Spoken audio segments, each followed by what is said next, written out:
Tangled. Wanted. Flynn Rider.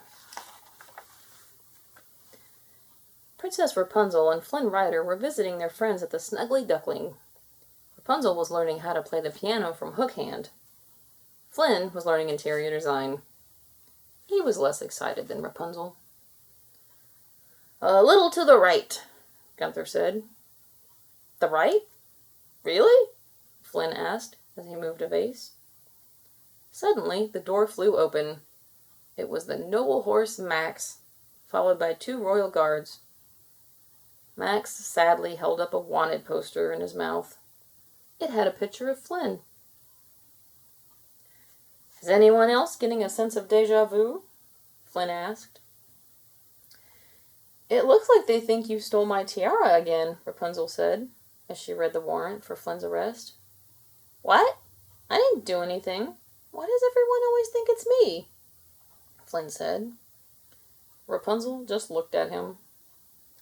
"Well, I guess they might have a few reasons," Flynn said.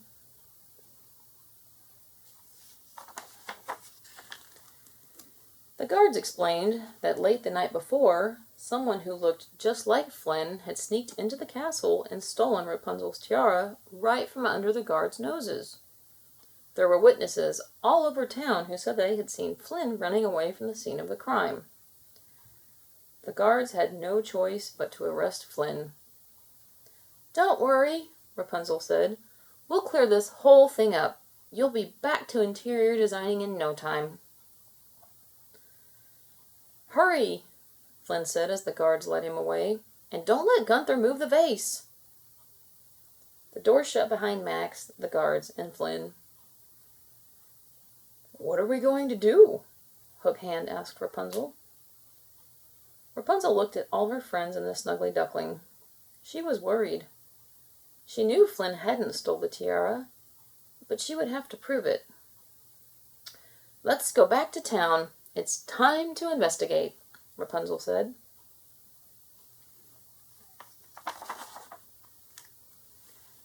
Later that day, Rapunzel and her friends reached Corona and questioned the townspeople.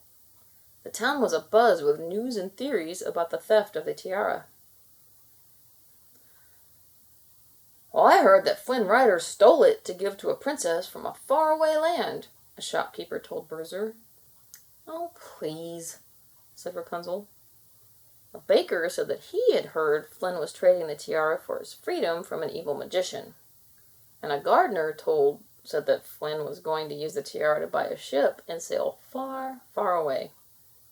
"He'd never do that," Rapunzel said. "He hates sailing."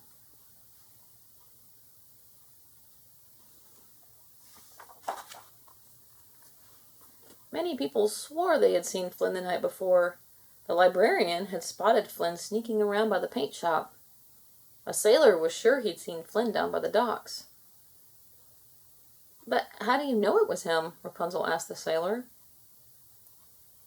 "The thief was wearing a green vest, just like Flynn always wears," the sailor said matter-of-factly. "Besides, he's stolen the tiara before." "But he couldn't have been at the paint shop and the docks. They're on opposite sides of town, and there aren't 2 Flynns," Rapunzel said. "Plus, the last time he stole the tiara, he had help." Rapunzel turned to her friends. She was starting to suspect who might really be behind the theft. But to clear Flynn's name, they would have to catch the true criminals. "I think I have a plan," Rapunzel said, drawing everyone into a tight huddle. "Now listen closely."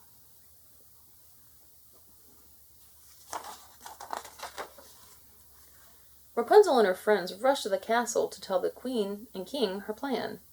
"First, I need the royal messengers to tell the town that we're moving all the royal jewels to the throne room to protect them," Rapunzel said. "Then I need you to send Max and all his guards on an important mission out of town." "But then everyone will know the castle and all the jewels are undefended," said the King and Queen together. "Exactly," Rapunzel smiled. The sun began to set, and the townspeople watched in amazement as Max led all his guards out of the city gates. "They must be going to find the princess's tiara," the gardener told the town librarian. The royal messengers told everyone that the kingdom's jewels had all been moved to the castle's throne room. With everything in one place, the precious treasure would be easier to protect. Especially from evil magicians, the baker told the gardener.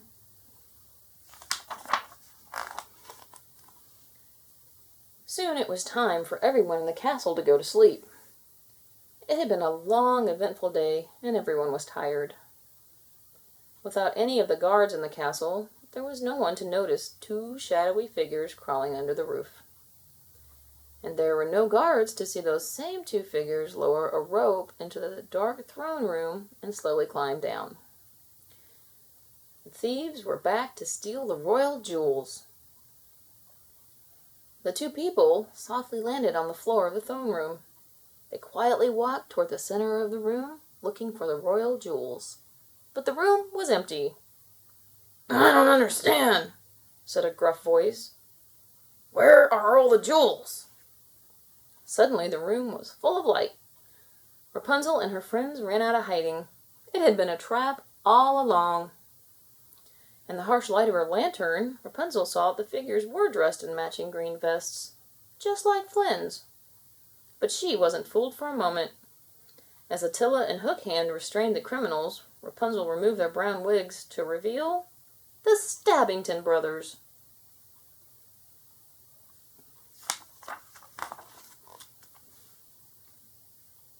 "How did you know we'd be here?"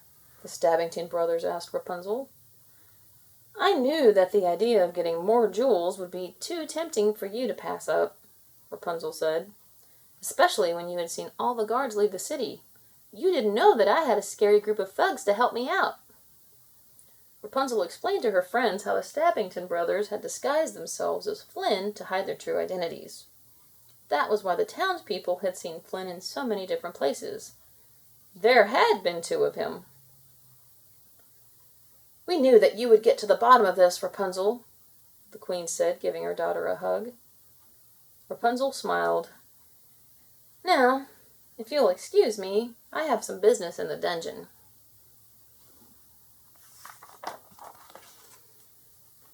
With Flynn's name cleared, Max and Rapunzel personally freed him from jail.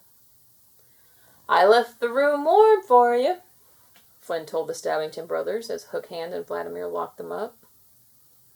Now there was only one mystery left to solve. "Where is my tiara?" Rapunzel asked the Stabbington brothers. "I can get my frying pan if I have to." "Boys, I'd be careful," Flynn said. "You do not want to be on the wrong end of Rapunzel's frying pan. Believe me, I know." "It's right here," said one of the brothers, pulling the tiara from beneath his vest. "After we stole all the jewels, we were planning to go to the docks and sail away to a faraway land."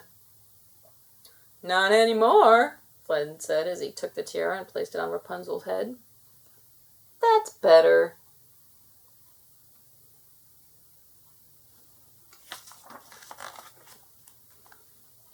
To celebrate solving the mystery, everyone went back to the Snuggly Duckling for a welcome back party. "Be honest, you were a little nervous," Rapunzel said to Flynn. "Me? Nervous? Never! I'm Flynn Rider. I've sailed to distant lands to see fair princesses and battled evil magicians. Adventure is my life," Flynn said with a wink. "Good thing, too," Gunther said, "because you're a terrible interior designer." Rapunzel laughed. It was good to be among friends. The end. Please subscribe.